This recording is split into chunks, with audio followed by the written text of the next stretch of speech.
Greetings, I'm Anika. And I'm Schane. And we're at FlameCon with the wonderfully talented Katy Farina, comic book artist for Steven Universe and colorist for Rick and Morty. And you're watching Comics First.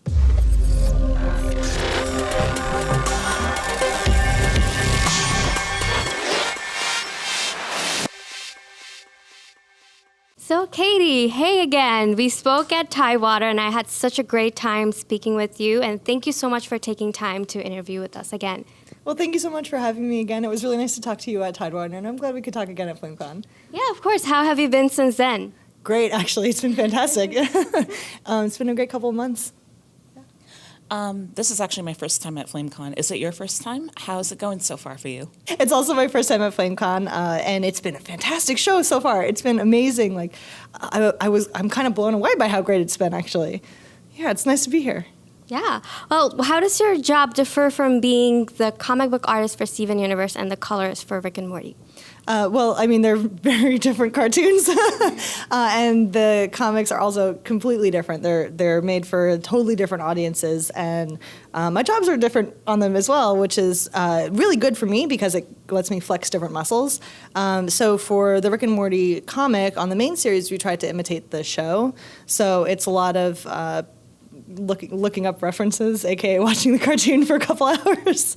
And with Steven Universe, although I do try to imitate the show style a little bit, I like to put my own spin on that too. So that's really fun. I try to, for that show, or for that comic, I try to draw the things that I wish I had as a kid. So like I try to draw emotions onto the character's face that kind of emphasize the words that the writer Melanie Gilman has, given me to work with.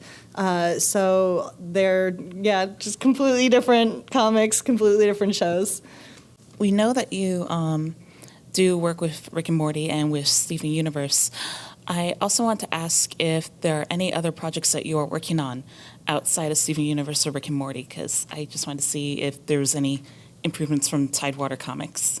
Well, I'm still working on stuff that I can't really talk about, which I'm really excited about, and I really hope I can share those soon, so fingers crossed. But I'm also going to be working on the colors for Bustletown, which is a story written by Frank and Becky, if you guys are familiar with them. They've done concept work on Star versus the Forces of Evil, and Frank's a writer, Becky's an artist. They're adorable and fantastic, and Bustletown is their webcomic, and they recently asked me to do the colors for that. And I'm super excited too because I love working with them. I worked with them on Capture Creatures for a little bit, which was their comic published by Boom. They're really, really wonderful collaborators, and I'm very flattered that they asked me to help out with their comic. Yeah, that sounds really exciting. So of all the characters that you've drawn, which one is your favorite to draw and why? My favorite to draw is Peridot, for sure. She's so expressive and goofy. She's a total goober, and I get to be really, really big and loud with her expressions. And like I'm Italian, so I'm also very big and loud with my expressions. Like I'm trying to like rein it in because we're sitting at a nice table, and I don't want to accidentally knock stuff. So I can kind of relate to that, and being able to kind of flex my character acting with Peridot has been great. I love drawing her. Yeah, totally. I love Peridot, and I can imagine how fun it is drawing her. Now, along with Rick and Morty and Steven Universe, I also know that you have a Patreon account. I just want to ask, do you have any advice to budding artists who want to get into self-publishing? Really want to advise cartoonists to talk to people. I know the term networking is used, and I don't like that term because I think it implies a little bit of a coldness when you talk to people.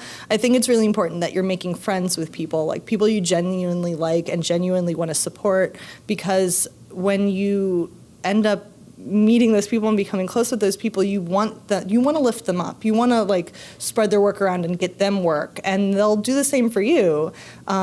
That kind of stuff is the groundwork for building a solid fan base and a solid professional, again, like I don't want to say network, but like a professional circle of people that you can trust. And those things will help when you start a Patreon or start your webcomic or start publishing something. I think that's kind of the most important step, really. Yeah, that's really great advice. Well, it was great talking to you again, and thank you so much. We hope that you enjoy the rest of the con. Thanks. I hope you guys do too. Yeah. To find more interviews, videos, and comic analysis, please check out our website at comicsverse.com. I'm Anika. And I'm Shanae. And you're watching Comics Verse.